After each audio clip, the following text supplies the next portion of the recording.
Salut à tous! Grosse actu cette semaine entre l'Ultimate Cup Series, la Formula I en Arabie Saoudite et l'annonce de l'arrivée de Ferrari en WEC en 2023. Mais on commence par le rallye Arctique-Finlande qui s'est couru le week-end dernier. Pas de Suisse au départ de la seconde étape du championnat du monde, ce qui a clairement laissé la voie libre à Ott Tänak pour empocher la victoire. L'Estonien a dominé le rallye de bout en bout sur sa Hyundai. Mais au championnat par contre, c'est Kalle Rovanperä qui fait la bonne opération en prenant la tête devant Thierry Neuville et Sébastien Ogier. Formula I maintenant, les podiums ont été comme d'habitude très disputés lors des deux premières courses de la saison. La première manche a vu la victoire de la Mercedes de Nyck de Vries et la seconde celle de Sam Bird sur sa Jaguar.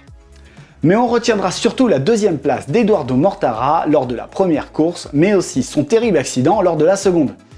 Heureusement, celui-ci s'en tire indemne et a déjà le couteau entre les dents en vue de la prochaine course d'Europe. Nico Müller a marqué ses premiers points lors de la seconde course, tandis que la chance n'a pas souri à Sébastien Buemi lors des deux manches. Circuit toujours, avec deux de nos pilotes helvétiques qui continuent avec les mêmes équipes en 2021. Tout d'abord, Alex Imperatori repart avec KCMG sur le Nürburgring. Il retrouvera l'enfer vert cette année dans l'équipe de Hong Kong avec des objectifs revus à la hausse.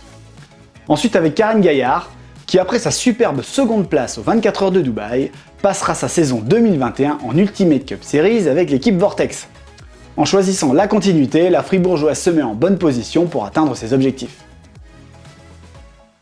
Aujourd'hui, Toyota, c'est plutôt l'hybride à papa confortable et qui consomme peu. Alors quel ne fut pas notre étonnement lorsque la Toyota GR Yaris fut annoncée. Avec ses 261 chevaux, sa traction intégrale et son 0 à 100 en 5 secondes 5, on était aussi excités que le petit Matisse la veille de Noël lorsque la marque japonaise nous a proposé son essai. Alors pour être sûr que les ingénieurs nippons ont réellement réalisé le délit parfait pour Rovanperä et Ogier, nous sommes allés lui infliger l'équivalent d'un championnat WRC histoire de la mettre à l'épreuve. Neige, asphalte et boue, on ne l'a pas ménagé dans notre essai. Alors à votre avis, a-t-elle été à la hauteur ? On attend vos réponses la semaine prochaine. Allez, ciao!